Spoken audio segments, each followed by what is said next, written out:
And we're back. Another episode of VertiGals. Yeah, we're putting our phones away. We're back on the pod. Today we have Kristen Brancaccio joining us. We love her. We're so inspired by her. She's a writer, director in the vertical world. She comes from, I don't know, more traditional media. She's worked in YouTube a lot, music videos, sold a couple features. She's badass. She's a badass. She's going to have a lot to talk about her experience and what's good, what's bad in the vertical world. And we're really excited to talk to her. I gotta stop saying on this podcast as much as I do. Let's talk about some verticals we watched this week that we liked. Yes. Okay.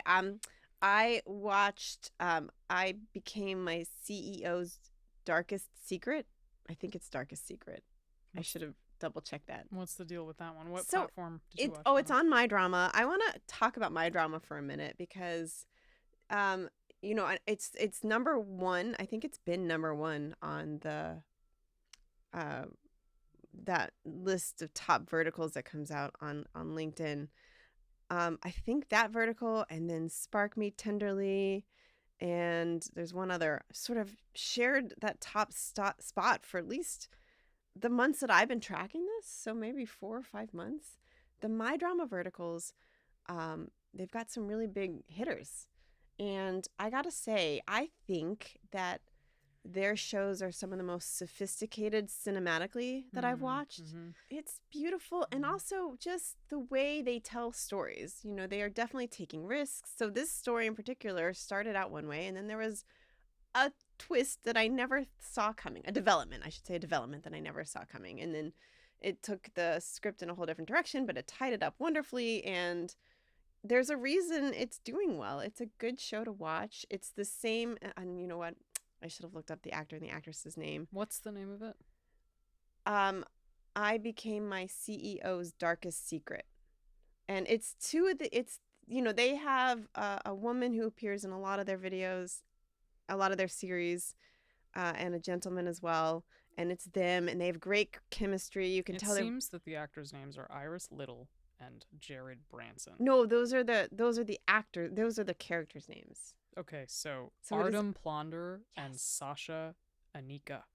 Thank you for saying them, and I apologize for not having that prepared because they're fabulous. They're in a lot of the shows on My Drama, and they're both really talented, really charismatic. They bring the roles to life. There's some light BDSM in this one, as well as the CEO of the Spark Me Tenderly. Sorry, they're not in that one. Is she in that one? Now I'm getting them confused. I'll tell you if she's in that one or not. Please I think hold. she's in it. Also, the writer is not listed on that one, so I'm sorry. And generally, listeners, we are sorry if we have named a vertical that you have written and we have not called you out. We are going to make a concerted effort to not do that anymore because this is a podcast for writers. And that is our bad. Please let us know if you wrote this so that we can give you credit. Yeah, there's no one listed as a writer for Spark Me Tenderly. Now, well, I know My Drama, I believe they have a whole in-house writing system where you go and you learn in-house and you become a writer for them in-house. So, and they're doing a great job. So I would definitely check out some of the verticals on their Looks site. Like the actress in Spark Me Tenderly is the same person. Yes, that's what I thought. Okay. Yeah. And I know they're in another mafia one together. Yeah, yes, definitely check it out. I think it's like I said, they push the envelope with these, both in production quality and with writing quality, and I think they're definitely worth checking out if you haven't spent much time on that site yet. Nice. I mean, like I said, they're always at the top of the list. So nice. I gotta check those two out. I still haven't watched either one of those. I want to call out the writers for Pucked by My Brother's Rival that I talked about last week that I really enjoyed because I didn't name them. And per IMDb Pro, it's Leslie Liu, I'm sorry if I butcher this, Zui Tu, and Aura Yi that wrote it. 3 writers. So thank you for putting that into the world. This week I dove into Gamma Time, which I have not engaged with yet. And I was pleasantly surprised. I watched The Road Between Us. It is written by Anthony E. Zucker. Sorry if I butchered that. And I really enjoyed it. Here's what I'm liking about Gamma Time. these verticals are relatable. They're not aspirational. And I actually shouldn't speak for like all of the Gamma Time programming because I really haven't watched the majority of it, but this one was particularly, it felt like a Diane Lane movie, like Under the Tuscan Sun or something. It was about a middle-aged housewife in an abusive, unloving relationship, and her knight in shining armor shows up on a motorcycle and sees her and shows her what she needs and what love means and changes her life. I thought that the emotional through line was so relatable and real. They were at a vineyard, which felt really just like, yes, like I want to be at the vineyard. It had a lot of elements of like escapist American movie making that felt very nice. I really enjoyed watching it. Like, yes, this is a vertical that is being made domestically. And I really applaud that. I applaud that. I think that the current audience that's watching these verticals probably sees themselves on screen with this one. Yeah. So that's really cool. I am really excited to see work like this come into the space. Yes, thank you for putting a quote unquote middle-aged actress, although she's younger than I am. But anyway, I think it was great. I haven't finished it. I have started it. I watched a little beyond the paywall. I want to say also that the writer is a 3-time Emmy Award nominee. Wow. So these are people coming over from TV and doing a really spectacular job. Yeah, I felt like it, Gamma Time makes me feel like we are on our way. This felt like it's not perfect, but we are on our way. I really enjoyed it. I appreciated it for existing in this space, and I'm really excited to watch more stuff on Gamma Time. And by the way, I'm only 29. I should probably just clarify that. She's 22. The actress, because she's younger than Allison. All right. Let's bring on Kristen. Yes.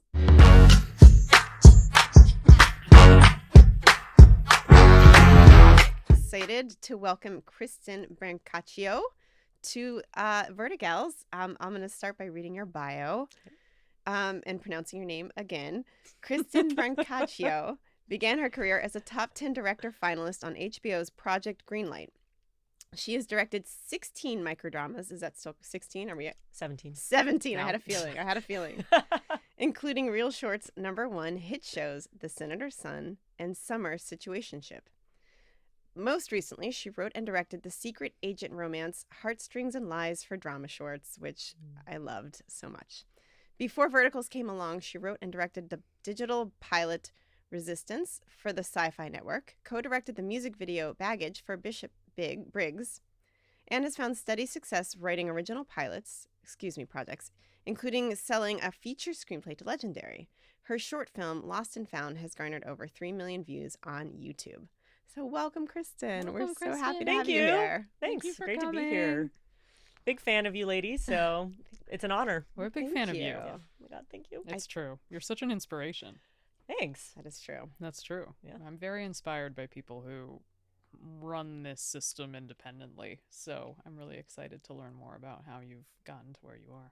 Well, I just love being a freelancer, so I'm allergic to stability, and so freelance is the way I gotta go. I'm also discovering I hate money myself. So,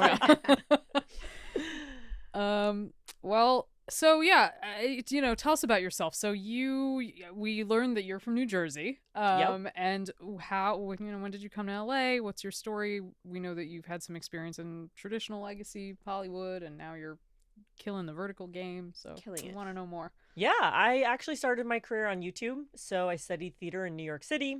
Went to was in a theater program at a small liberal arts school, and had my own YouTube channel, and then was hired by a really big YouTube channel. They were I think in the top 20 YouTube channels at the time. Which one? The Key of Awesome, Barely Political. So Entertainment Weekly once called Barely Political the SNL of the internet. So that was sort of our whole thing, was sketch comedy, a lot of music video parodies.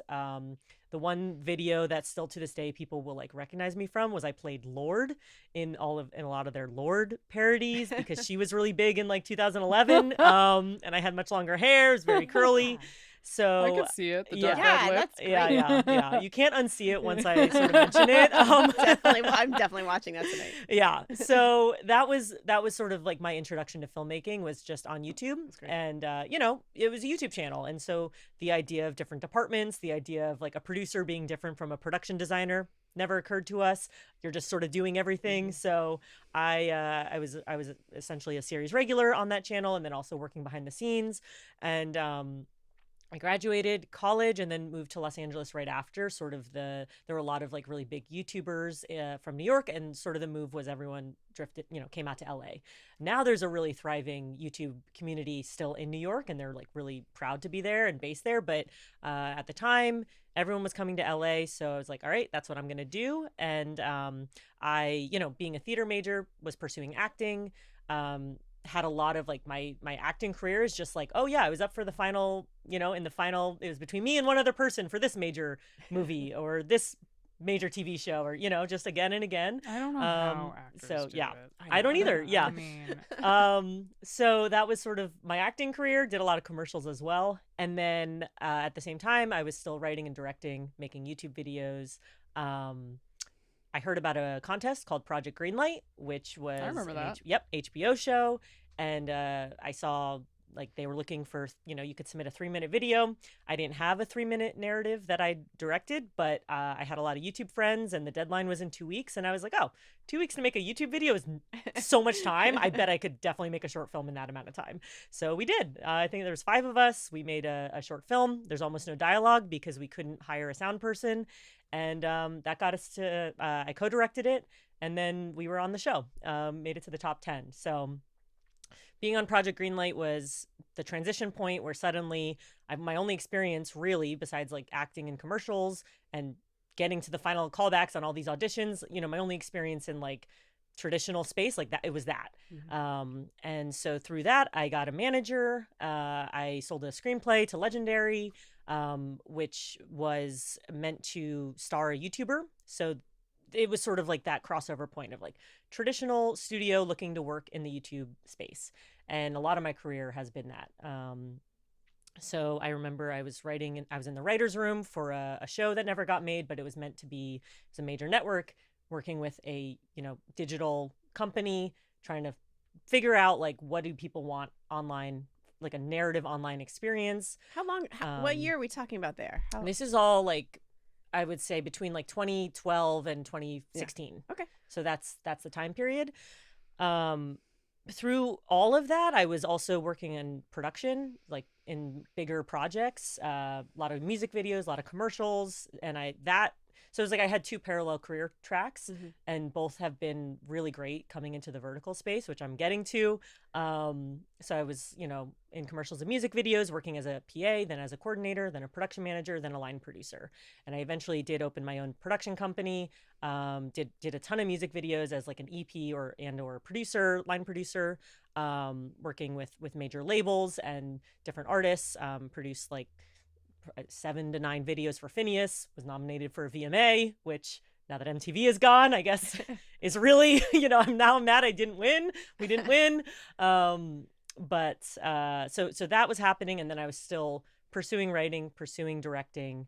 I heard about this opportunity where the Sci-Fi Network, owned the rights to a Wattpad book, and they were looking to turn it into a show. And so I ended up getting, they gave money to several of us to sort of like make something to pitch our vision for what that could look like. In the end, I got the gig, and then wrote and directed a digital pilot for them.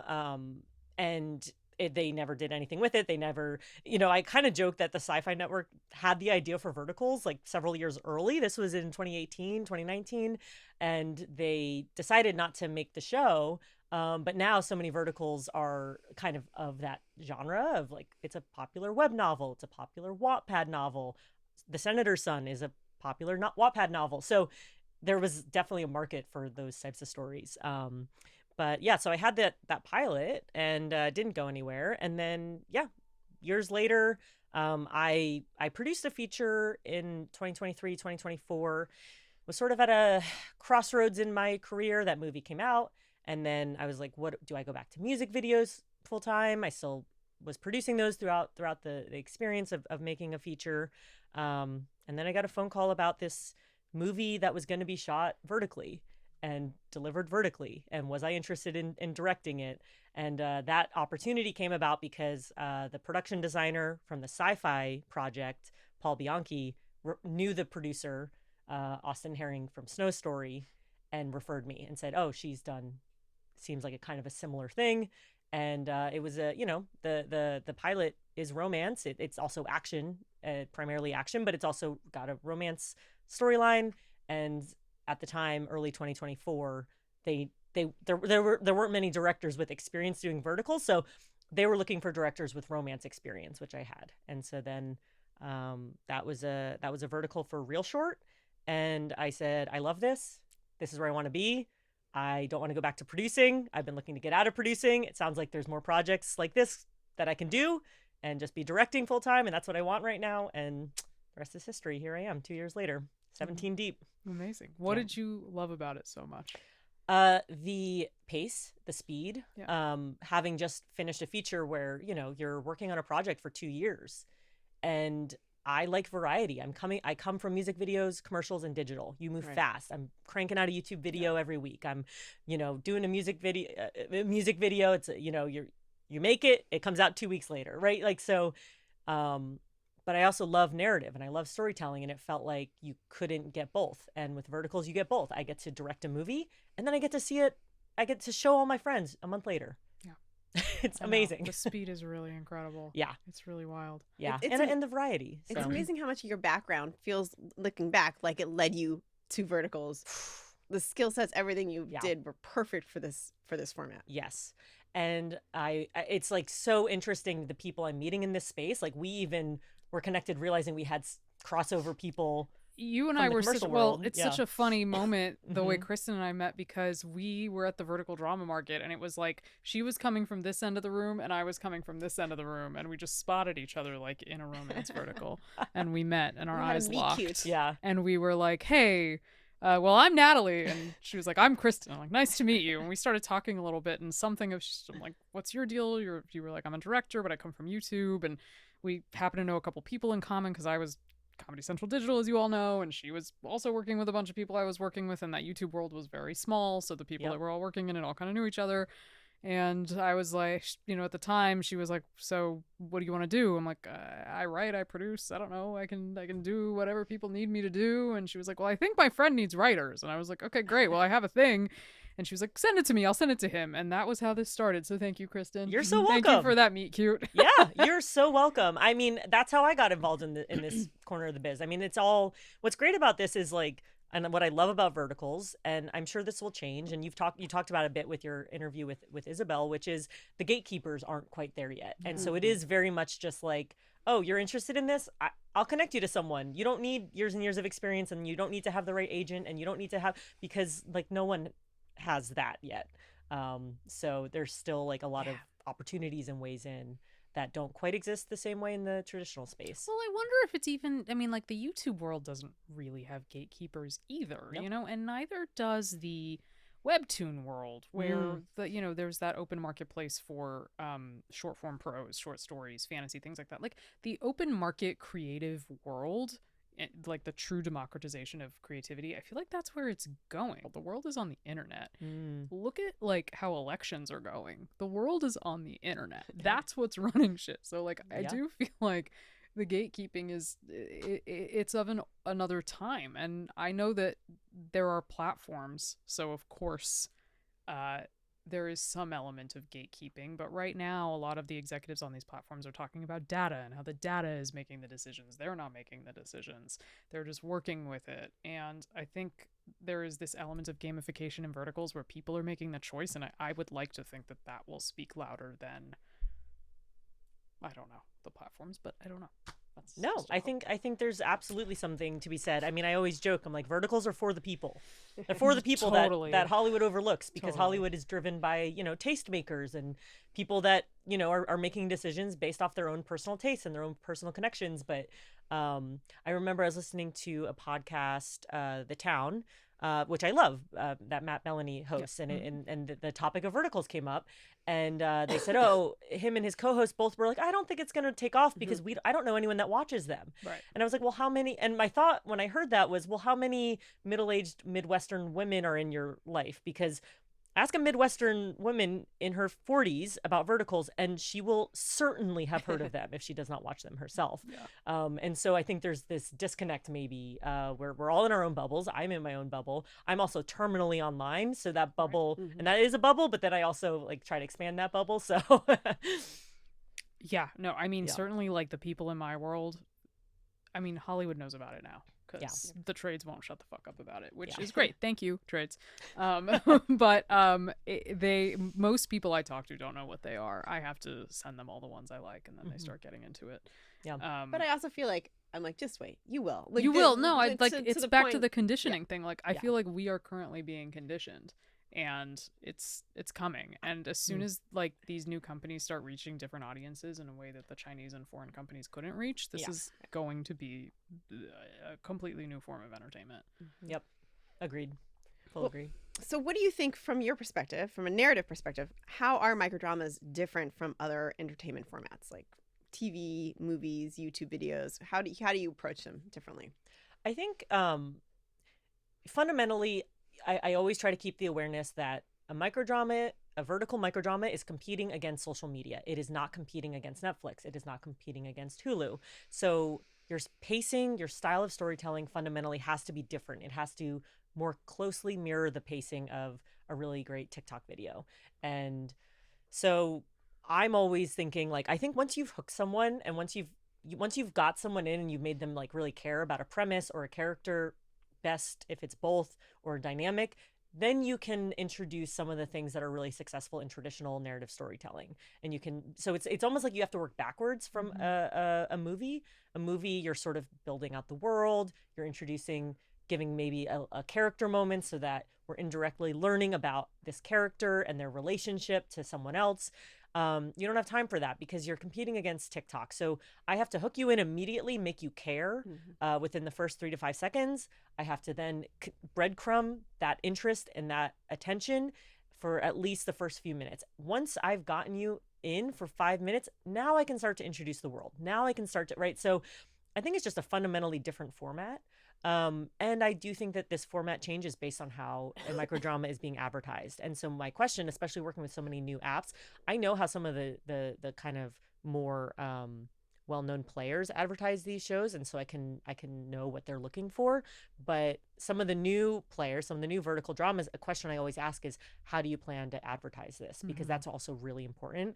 I come from commercials. I mentioned I spent a long time, working with clients, understanding that the way that you advertise a product sometimes can go against the way that a filmmaker or a writer would think that should be advertised, because no one knows your product better than the client. And so, I mean, I had just come from an experience where I produced a movie, and then when you get the distribution and you're getting theatrical distribution, and now you have marketing being like, okay, well, this is how we think the movie sells, and the filmmaker saying that's not how I intended for the movie to be sold, right? So it's I think the difference with a vertical microdrama is, like, if you go in understanding that the show itself is the ad, like, apply everything you know about advertising and everything you know about making a commercial and working with commercial clients, and like, you will find success in this space because the show itself is the ad.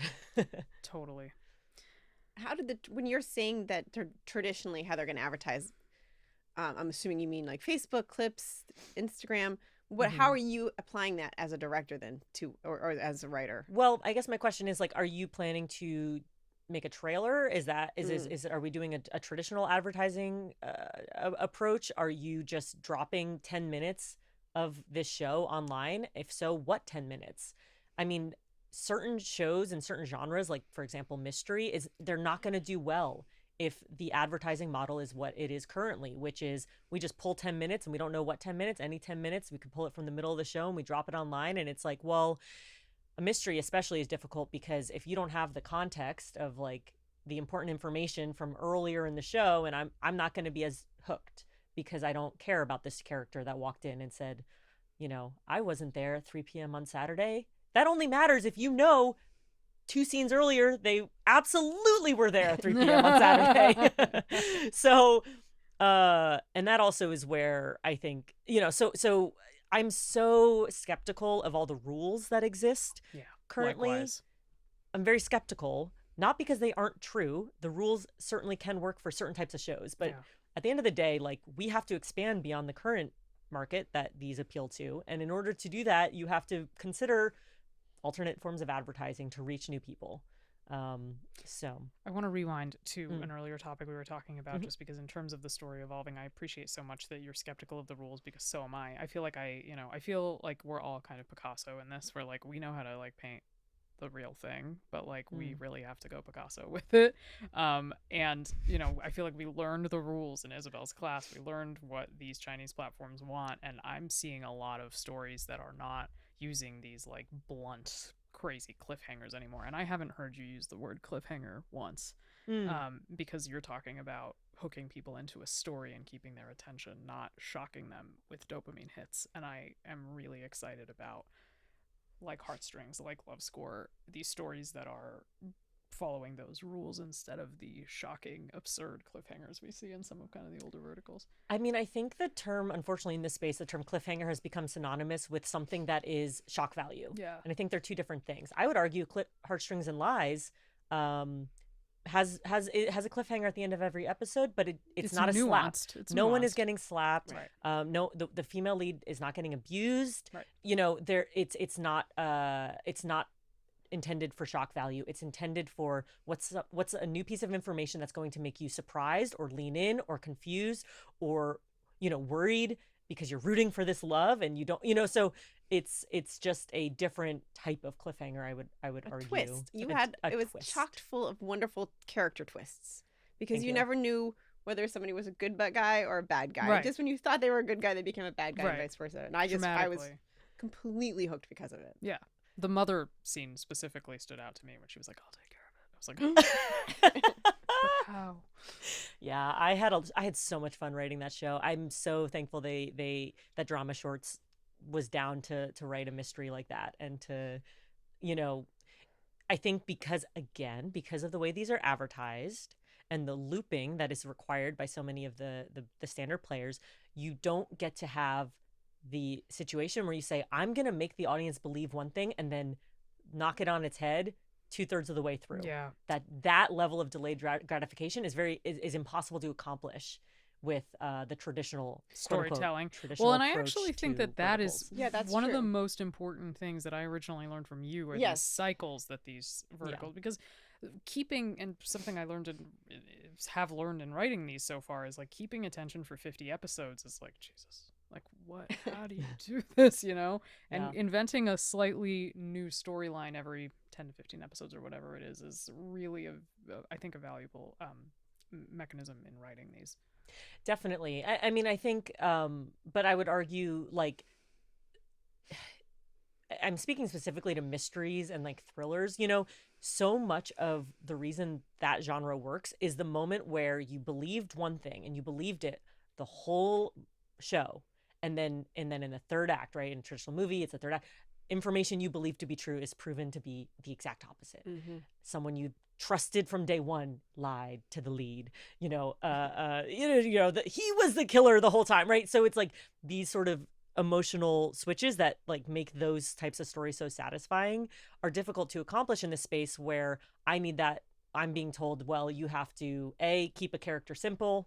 They can't be 3-dimensional. Right. They need to be as 2-dimensional as possible. And then also because we're only advertising this in 10-minute increments, a payoff that, you know, doesn't pay off till episode 40 doesn't really work, because we can't advertise that that big emotional payoff, right? So people are trying to figure out how to make, I think, especially like mystery thrillers work in this space. And I'm like, that will only work once you change up how you advertise these. Totally. Same with horror, actually. I think the way these are advertised, it's not conducive for horror, and it's why horror is struggling to find a foothold.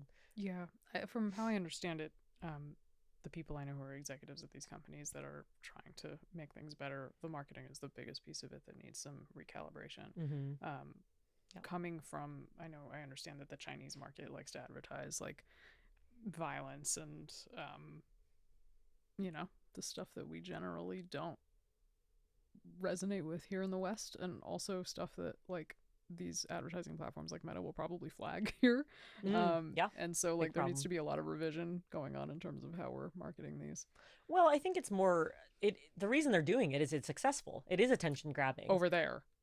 It's attention grabbing here too. Yeah. But the question is then the problem with it then is brands don't want to be affiliated. Yeah. So you have now established yourself as like a company that is willing to just sort of cross lines and cross boundaries and do the politically incorrect thing, which is great if all you care about is attention online and getting someone to click through to your show, but a brand doesn't want to be affiliated with that. Right. I think more and more, I mean, I speak for myself and for a lot of really, big names in this space, especially on-screen talent, they're turning down projects. They don't want to be affiliated with that. Right. And then it really comes down to, are you trying to hook someone for 1 hour and get as much money from them, squeeze them dry in that 1 hour, or are you trying to build a loyal fan base where you hook someone for life?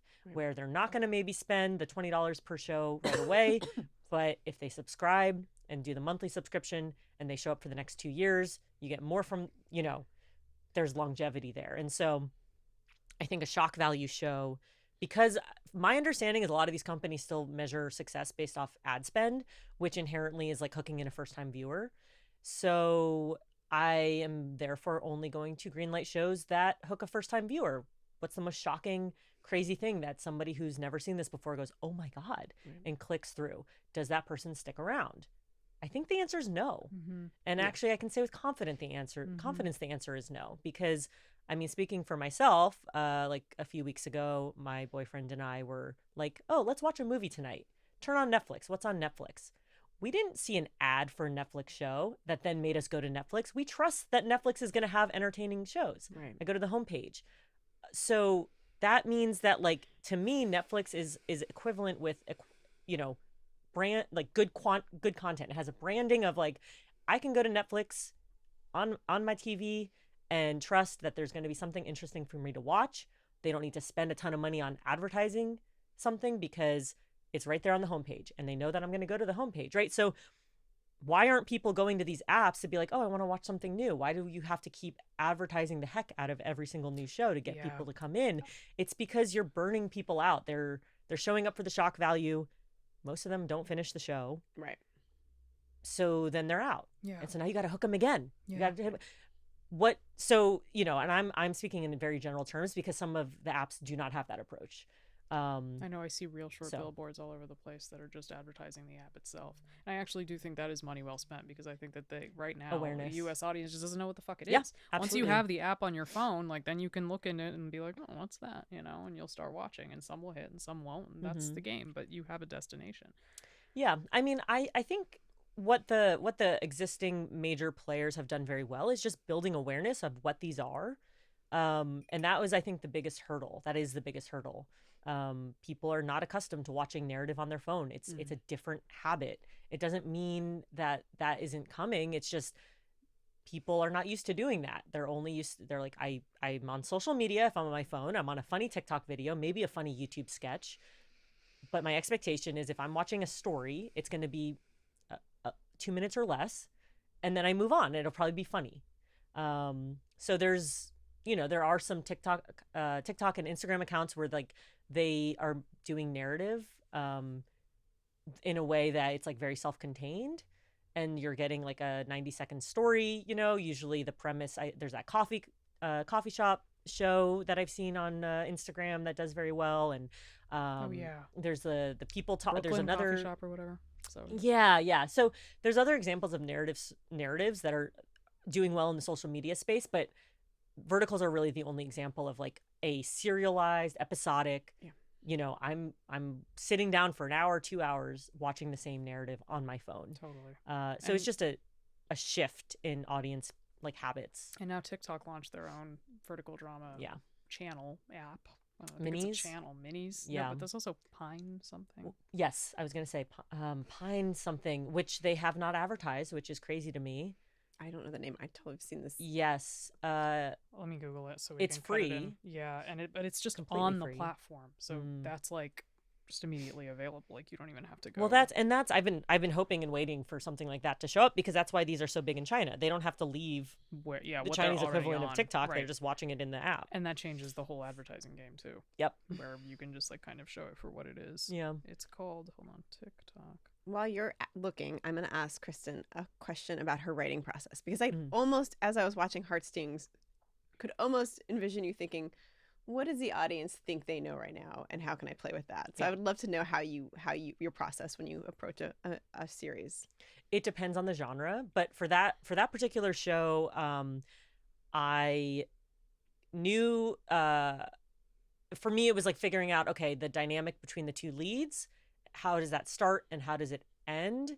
I know that he is lying to her about who he is. It's sort of, it was almost like I started developing the characters and like the world, and then didn't go too far into planning it as I'm outlining or putting together the pitch, because like I, from my own experience, know that the best mysteries, like for me, is when I surprise myself. So Nice. I build out all my characters. I don't know yet who the villain is. I love that. I love that. So when and so then I'm like, okay, what would surprise me the most at this moment to find out this person is a villain? And then once I hit that, I cackled and I said, that is the correct the audience is going to have the same response, because it's not expected. I was not expecting it either.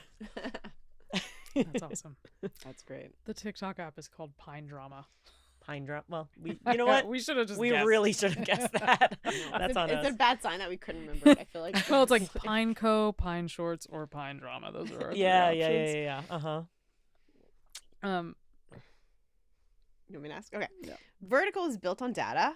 Mhm. Do you think that foundation has helped the format grow, or has it boxed it in? No, I think it was really smart, actually. I think because there's so many other examples of like attempts to make narrative content for the internet, narrative content for an online audience, not streaming, but like specifically on your phone. There's several examples, obviously Quibi, but also I would say YouTube Red, attempted this. And I think the missing piece was the Chinese had all this data. I don't think it's a perfect system, but when you're making social media content, it does have to be for the algorithm. And so fundamentally, they go in knowing that and gearing towards that. And when you look at all the major YouTubers, even just like unscripted YouTubers, people that are really big today, some of them got kind of grandfathered in where they could have an original idea 10 years ago. And because they found success then, they've been able to continue that success. But for people that are entering the digital space now, they understand I need to game the algorithm. I need to be tailoring my content for the algorithm. Listen to Mr. Beast talk about how the sort of like narrative emotional arc of his videos. It's very intentional. He knows how to capture attention. I mean, there's a million Mr. Beast knockoffs. Why is it Mr. Beast, right? So people that understand that they are writing to sort of game an algorithm will find success in the digital space faster than those that don't. And so making and greenlighting shows based off the data, especially in the beginning stages, very smart, because again, I think our biggest struggle right now is just the brand recognition of what verticals are and the concept and the idea that you can watch narrative shows on your phone now. So my hope is that soon we can, and it's already starting to happen and I'm seeing it, you can make a show that is one for the data, make a show, one for taste, that is informed by what I've seen be successful, but it's my taste. And that's where I think the future lies. People that are able to say, I understand what is successful, I understand all the tropes, I understand the sort of twists and turns and cliffhangers, and I have a full understanding of this space to the extent that I can, because again, the problem with algorithms is they are always changing. They are not static. What people want, what is interesting to them, it is always shifting. Even just on these social media apps, the algorithm itself suddenly is prioritizing one type of content over another, and so you have to adapt. But if you have an understanding to the best of your ability, and then you can apply that to the types of stories that appeal to your taste or that you think will appeal to the taste of your audience, I think you have to have both in a digital space. I love what you're saying. And I think this is really important because I know we have a lot of listeners who are aspiring to get into this as a writer. Mm. And I think what we were talking about earlier applies here because, yes, there are tropes and cliffhangers and rules that we want to get away from eventually. Yeah. But for new people just entering this space and trying to master it, I think it's important to master it because, I yes, agree. you're playing with who your villain is, but this is your 15th vertical, 16th vertical. And so you can do it. But you had to start at the Somewhere. ground floor and learn Yeah. that stuff first, right? The basics. Yeah, I absolutely think I'm the only reason I'm able to write these and write them effectively is because I had directed at least like 12 or 13 before I started writing them. Mm. And when you're directing something, I mean, I am breaking down this script shot by shot, Mm-hmm. and I'm shot listing, and I'm intimately familiar with every piece of dialogue because you have to think about some, so it's like I think directors are very well suited, for those that are interested in the space, very well suited to jump over to writing because I understand them very structurally. I understand the scripts. Sometimes it's like, I remember someone asked me, I can't remember exactly what they asked, but it was sort of like, how did you decide when this needed to happen or how that needs to happen? I'm like, I don't know. It was just sort of instinctual. I knew that at this point, I needed to have something shocking happen here. I needed to introduce a villain. And I can't explain why, but I just knew it. But I think it's just because I've read so many of these scripts and directed so many of these scripts and directed very successful shows in the space. So I'm picking up and sort of absorbing some of the things that have really worked well. I'm sure. Yeah. There's nothing like producing something to really understand how Absolutely. it breaks down, and Absolutely. especially with breaking down the scripts, Mm-hmm. and working backwards that way. Yep. How would you describe the difference between the vertical old guard platforms and the newer Hollywood adjacent players entering the space? Wait, can you say that again? Sorry, I just blacked out and forgot I was doing this interview. That happens. That's Sometimes okay. my No, brain gets I hung up on actually something. appreciate you saying that because that happens to me all the time. Like, wait, where am I? Yeah, like I missed that. And full we're back. piece. And we're back. Yeah, I went offline for a second, but I'm back. Yeah, Okay. so The old internet guard. cut out for a second. Yeah. All right. So, how would you describe the difference between the vertical old guard Mm. platforms and the newer Hollywood adjacent players entering the space? It is very much the so it's so interesting because what I love about verticals is how international they are. Mm-hmm. So we are dealing with East meets West. We are dealing with like massively different cultures, massively different approaches to entertainment and how you develop entertainment. And so again, the old guard has found success based off the algorithm, based off the data, following the data.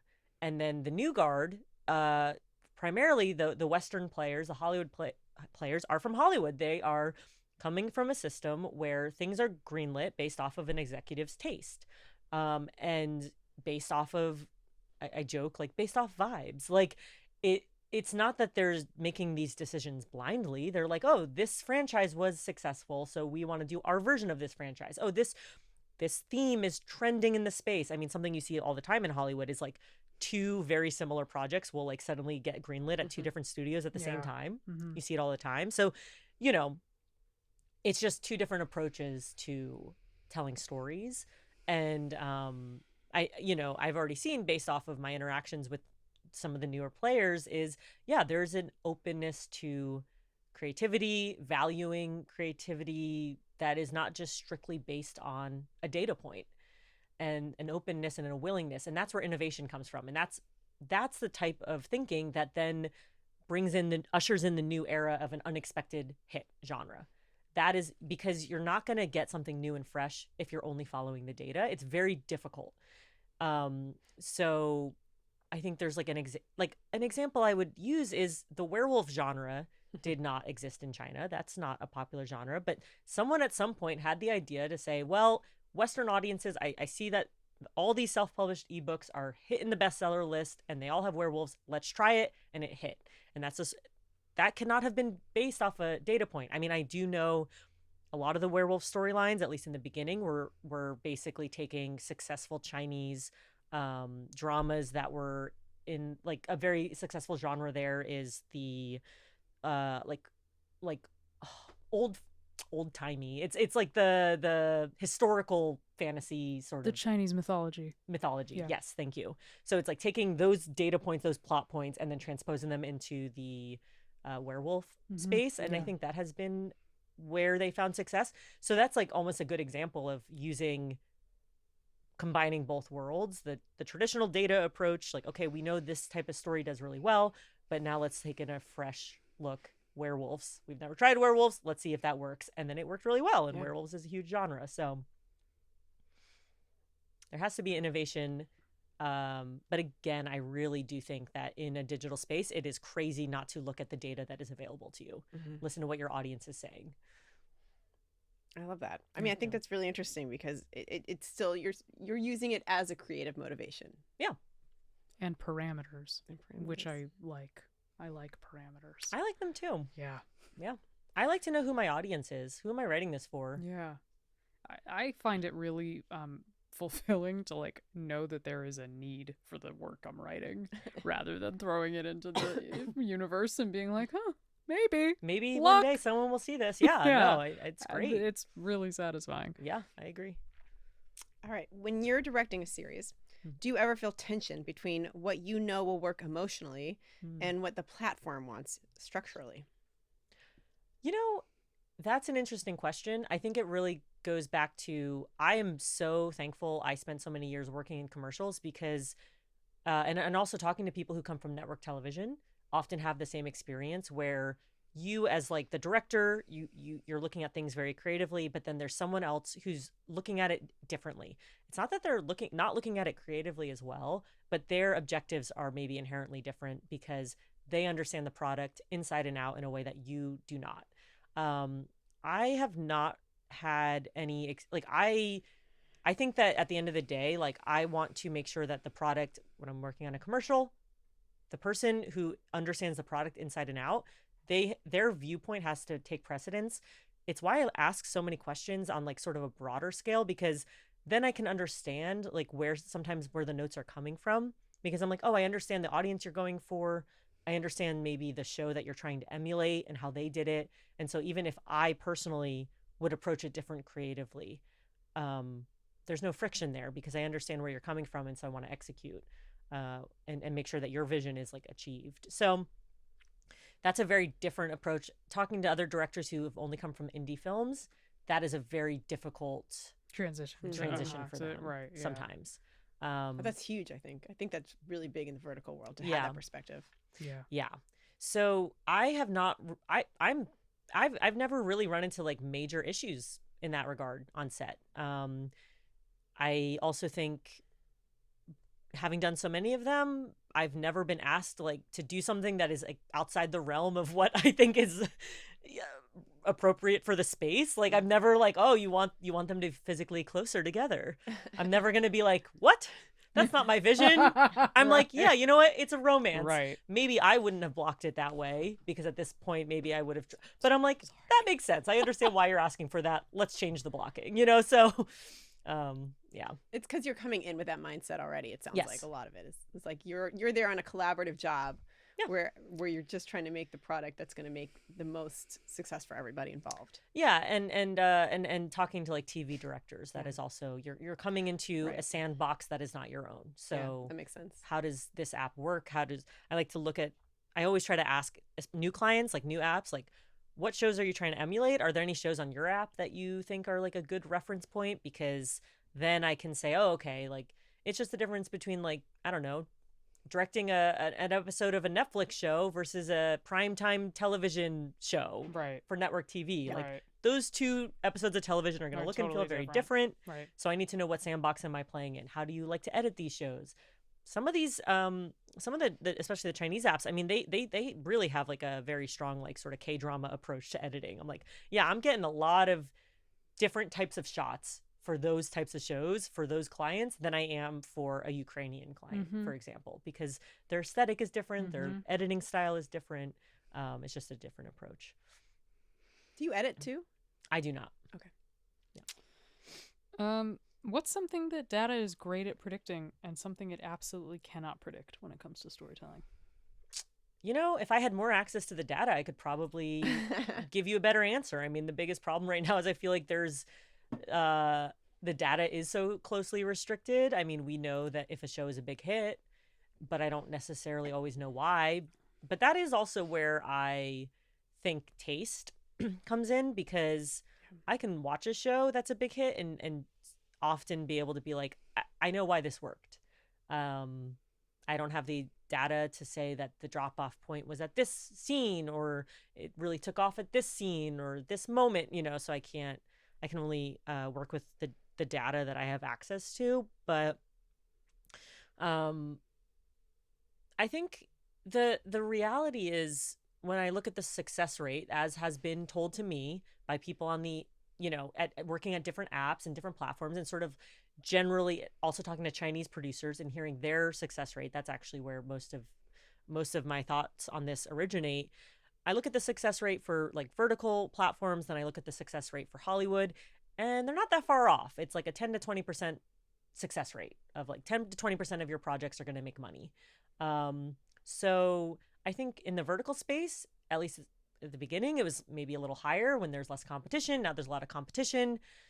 So that is not such a massive, maybe it is actually, maybe it is such a big enough difference between vertical and traditional that it's worth it to only follow the data. But to me, the way I'm looking at it, I'm like, I think there has to be both. Again, I always come back to, you have to look at the data, learn what you can from it, and then use your own taste and judgment to make a decision on what should get greenlit or made.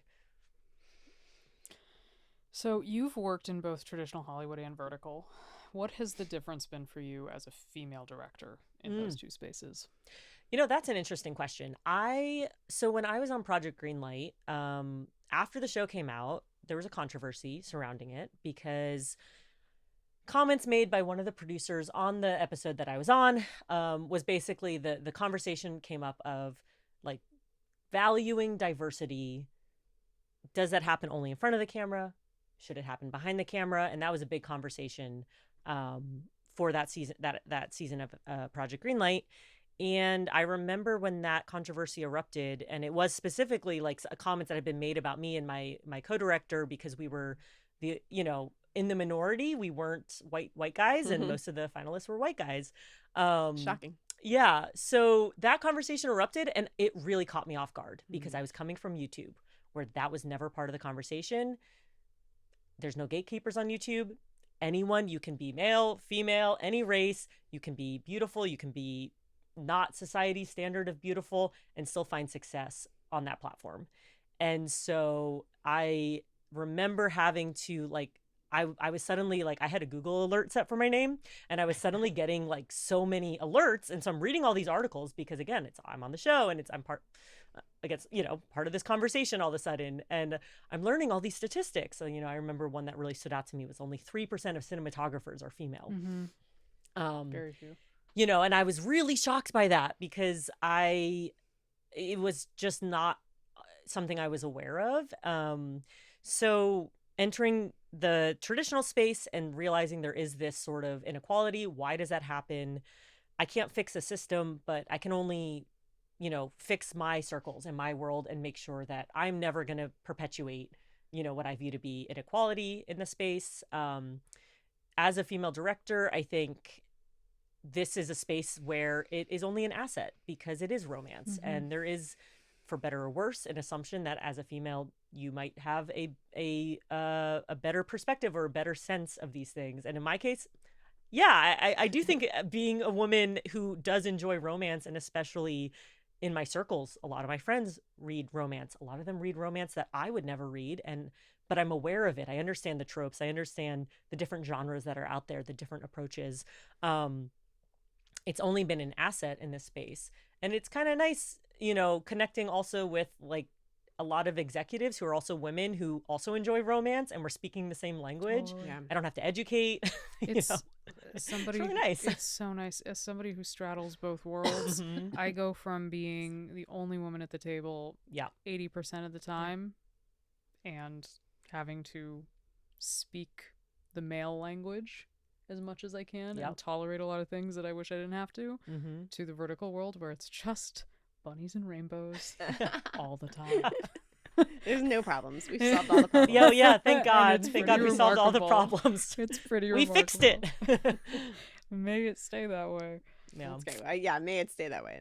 And thank you for being a groundbreaking person in this Yeah. field. Wow. I mean, That's a lot to put on well, me, no, but thank you. no, it's I guess. wonderful. You've already done it. There's no pressure. You're paving the way. Here's what I actually really appreciate is I feel like I have been able to give opportunities to a lot of people who I felt like were very deserving in this space, and just very deserving in general, and who maybe I've referred for other jobs and other capacities in like different corners of the industry, and like their skills were not valued. And then in the vertical space, I'm like, go girl. That's awesome. So often I've been able to be like, yep, you go. I love You go, that. girl. That's wonderful. So it's very cool. That's awesome. Do you have any personal goals in the vertical space? Anything that you would like to achieve and accomplish? Well, because I feel like the niche I sort of found myself in, coming from YouTube into traditional, was like projects that straddled both worlds. That's sort of the space, that's the world I feel comfortable in this space as well. And it's like only just starting, but I think it's only going to continue, where you have traditional industry players that not only are they interested in getting into the space, but what they really need, and the smart ones like acknowledge it, is they need voices that understand their world, but then can educate them in a way that they understand. I mean, I think so often people that only have come from the vertical space or don't have experience working in the traditional space, they explain concepts and they explain like, oh, following the data in a way that turns the traditional players off. And I think presentation is so much a part of it. And so feedback I've gotten again and again, just really in my circles with people who are not in the vertical space or are maybe interested, but they're dipping their toe in, and I'll talk to them and explain what it is. And they'll be like, oh, wow, you explained it in a way that actually made sense. I understand why these are the way they are. And so I am excited by the opportunities I've had and seem to continue to get, where it's traditional industry players stepping into the vertical space. There's an openness there to try things a little differently. And I get to not only work with these players that I otherwise maybe would never have met, but then also act as like a guide and an educator and to a certain extent. And I like that. I think if I wasn't working in film, I'd be a teacher. So I like that process of being like, here's something new. Let me break it down in a way that you understand, and hold my hand. We'll do it together. That's so nice. Yeah. So great. I was going to ask, what do you think are some qualities of a successful vertical, personally? Oh, gosh. I mean, it's tough because some of the verticals I've enjoyed the most have not been financially successful. Right. That's likewise. interesting. But I think that's going to change as awareness is going to change. Yeah. Well, speak to that a little bit. What do you like about them, and why do you think that didn't work maybe in the space right now? Well, I like mysteries and I like thrillers Mhm. a lot, and it's tough for those to be successful in this space. I like nuanced romance. Right. So that's also tough to be successful in the space, because nuance is like anathema to the algorithm. So I mean, I hope that you are right, and that some of these types of shows that don't do well just because again, if you're only relying on like disrupting the algorithm and disrupting the scroll, the loud in your face shows are the only ones that are ever going to gain any traction, whereas anything that's a little quieter, a little more nuanced, doesn't. I mean, the thing though, I hope that audiences though, as they adapt to this space and realize like, oh, this is a viable space, and like maybe a few years down the road there's more of an openness to like, yeah, I'm gonna, because I'm not saying throw out the tropes. I love a good romance trope. Don't throw those out, but we can present them in a way. Heated Rivalry is a great example. So many tropes in that. It's a romance novel, but it's presented in a very nuanced way, and I think it really captivated people. So, which part of it is nuanced?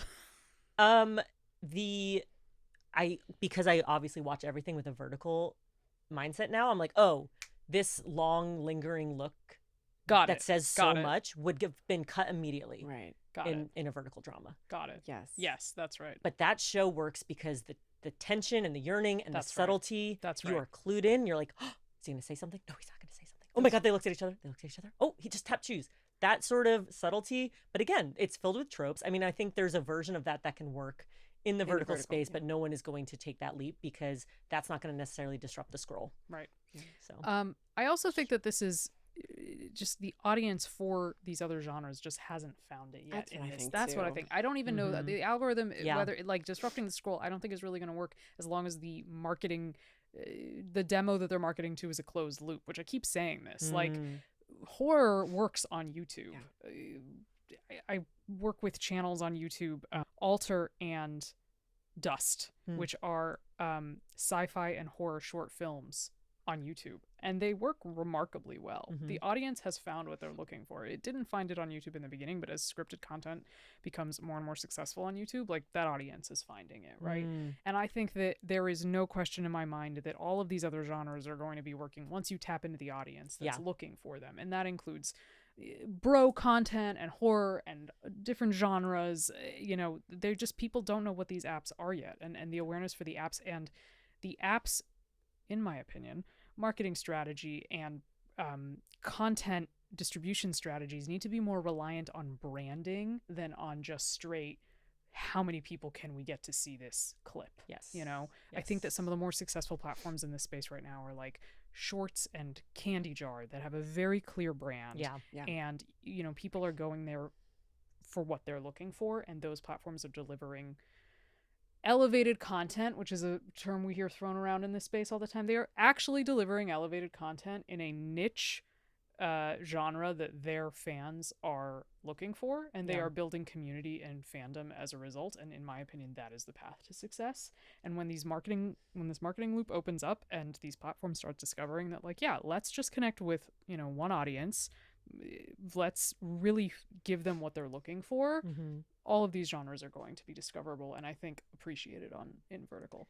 I think the financial model has to change. Because I mean, my understanding is like Real Short and Drama Box, I believe, still control 70% of the market share. Just those two apps. And then every other app we just mentioned is like the remaining 30%. They're all so. But I think we're talking about longevity wise. Yes. So that's where we're going to see the shift, because I think the microtransactions approach is just going to work less and less as audiences get savvy. Piracy is a huge issue that no one is talking about. I don't know anyone in my friend circles that pay for verticals. Interesting. I know a ton of people that pirate them and love them. I'll be like, oh, did you work on this one? How are they pirating them? We can talk about it after, but it's not hard. Do you want to name names? I'm just kidding. No, because I want people to pay for these so I know, that I'm we totally kidding. have job security. Absolutely. Absolutely. But yeah, I think that is a huge issue. It doesn't seem like people are talking about it a lot. But even Vertical Drama Love, the survey they did, 25% of the respondents say they pirate these shows. They don't pay for them. So, and those are the diehard fans. Those are the ones who, you know, so. Well, they're too damn expensive. Yes. And with branding will come subscription models that work. Platforms, hear me. Trust. Correct. So yeah, I mean that'll help alleviate that issue. Yeah. Sure. Well, and that's exactly what I mean. I think the payment model it has to change. In China, it's already changed. It's almost all ad based there, and that I think took a few years. I think it's just going to happen faster here because when you say it's all ad based, you mean watching the ads in between, or yeah? Oh, okay. So that's sounds like it's like TV. That's what I do. Yeah, I mean, yeah, it's like TV. It's going to certainly the entertainment business here is so well tracked that it will translate in certain ways. And there are apps that are reasonably priced. Like, I don't mind spending $20 for a month, which some offer, and I do that, you know, and then I binge watch on their app. So I think that there are models that are more affordable. Absolutely. Yeah. Well, this has been a lot of fun. Unfortunately, we can't talk all day, but we probably I want to, though. I know, right? Yeah, this has been lovely. Thank you for having me, asking great questions, and excited to see like what you two are working on. I don't know to what extent you can talk about them, but I enjoyed Allison's tennis romance that just came out. It's charting. It's in the top 20. Well, it should. There's like, what was the zinger that had me dying? It was like you named your racket Dante, and she's like, yeah, because you're about to experience 9 levels of hell. Good. And I was like, I know, it was so good. I loved it. The Dante's Inferno reference personally, I use it all the time, and I was like, God. This is That's why good. we're glad. friends. I'm glad it paid off. It like Yeah. popped into my brain, and I was just like, I guess I'll go with this. I So. thought Heartstrings did that in a few ways too. That was pretty savvy. I loved the violin, like the The I'm a Stradivarian. classically trained pianist. I can't speak. Really? You are? I am. I'm a Wow. classically I trained didn't pianist. know My that. Eastern European parents. You do not grow up with Eastern European parents without them beating you into 5 hours of practicing the piano every night. But the like I still have I haven't touched the piano in 15 years because once I was done getting beaten to play and compete, I was like, this is no longer for me. Yeah. But I still have my piano. It's like this thing you spend so much time with, and I thought you really just hit the specificity of that experience, and I wondered if you were a musician yourself. No, not at all. But Kaylin Derlanda, I mean, you as a piano player, he does play enough piano that it's like Wow. he's maybe not playing exactly what, but it's believable because he does play piano. He's had to do it for a few different like stage productions. And so I was really like fighting to find actors who had some level of experience with the instruments that they were going to be playing with, just because I'm not expecting anyone to be an expert player, but just that slight familiarity with an instrument, authenticity. it just adds like a little extra something. Yeah. And actually the guy who played Amick, Joel, he is a luthier in real life, or Cool. like he like repairs violins in real life. Cool. He sent me a photo of his like music workshop. We cast him, and he was like, "Oh yeah, I repair instruments. Nice. I think my studio is too small for you to film in." I was like, "No, we have a place you're gonna film." But like, I love that. that That's was amazing. pretty cool. Yeah. And yeah, he was like, "Oh, this line. What if I say it like this? You wouldn't say, oh, this is a Stradivarius. I would say, oh, it's a Stradivarius school." And I was like, please adjust the line. Yeah, That's amazing. Yeah. That's awesome. Mm-hmm. Well, yeah, I don't think I could actively talk about anything that I have going on yet. Yeah, I other than understand. I'm getting hit up by actors on Instagram. So I Yeah. guess it's happening. Um, You've officially made it. Yeah, best Yes. looking actors ever, by the way. Yeah. Yeah, so we'll see. But yeah, thank you, Kristen. Thank you so much. Thanks for having me. Thank you.